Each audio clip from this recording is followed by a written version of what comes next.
നമസ്കാരം. റാഫ് ഫുട്ബോളിലേക്ക് അവർക്കും സ്വന്തം. ഇംഗ്ലീഷ് പ്രീമിയർ ലീഗിൽ പോര് കനക്കുകയാണ്.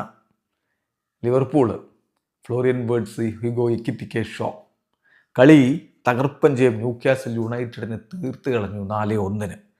അതേസമയം ചെൽസി 2 ഗോളുകൾക്ക് പുറകിൽ പോയതിനു ശേഷം തിരിച്ചടിച്ച് 3-2 വെസ്റ്റ് ഹാമിനെ പരാജയപ്പെടുത്തി. ചെൽസിക്ക് വേണ്ടി മത്സരത്തിൽ ജാവോ പെഡ്രോ, എൻസോ ഫെർണാണ്ടസ്, കുക്കറേയ എന്നിവരൊക്കെയാണ് ഗോളുകൾ കണ്ടെത്തിയത്. മത്സരത്തിൽ 7ാമത്തെ മിനിറ്റിൽ തന്നെ ബോവനിലൂടെ വെസ്റ്റ് ഹാം യുണൈറ്റഡ് ലീഡെടുത്തതാണ്. അതിനുശേഷം 36ാമത്തെ മിനിറ്റിൽ സമർവേലയിലൂടെ അവരുടെ 2ാമത്തെ ഗോൾ കൂടി വന്നു. അങ്ങനെ ഇടവേള സമയത്ത് ഏകപക്ഷീയമായ 2 ഗോളുകൾക്ക് വെസ്റ്റ് ഹാം മുന്നിൽ നിന്നതാണ്. എന്നിട്ടാണ് 2ാം പകുതിയിൽ 57ാമത്തെ മിനിറ്റിൽ ജാവോ പെഡ്രോയുടെ ഗോളിലൂടെ ചെൽസി തിരിച്ചുവരവിന് തുടക്കമിട്ടത്.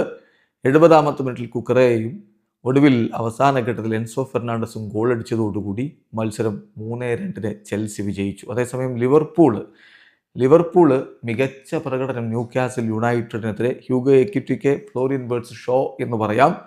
കളിയുടെ 36ാമത്തെ മിനിറ്റിൽ ന്യൂകാസിൽ ഗോർഡനിലൂടെ ഗോളടിച്ചത് മാത്രമേ അവർക്ക് ഓർമ്മയുള്ളൂ. പിന്നീടെല്ലാം ലിവർപൂളിൻ്റെ വകയായിരുന്നു. 41ാമത്തെ മിനിറ്റിൽ എക്കിറ്റിക്കെ തൻ്റെ ആദ്യ ഗോൾ നേടി. 43ാമത്തെ മിനിറ്റിൽ 2ാമത്തെ ഗോളും നേടിയതോടെ ഇടവേള സമയത്ത് 2-1 ലിവർപൂൾ മുന്നിലായി.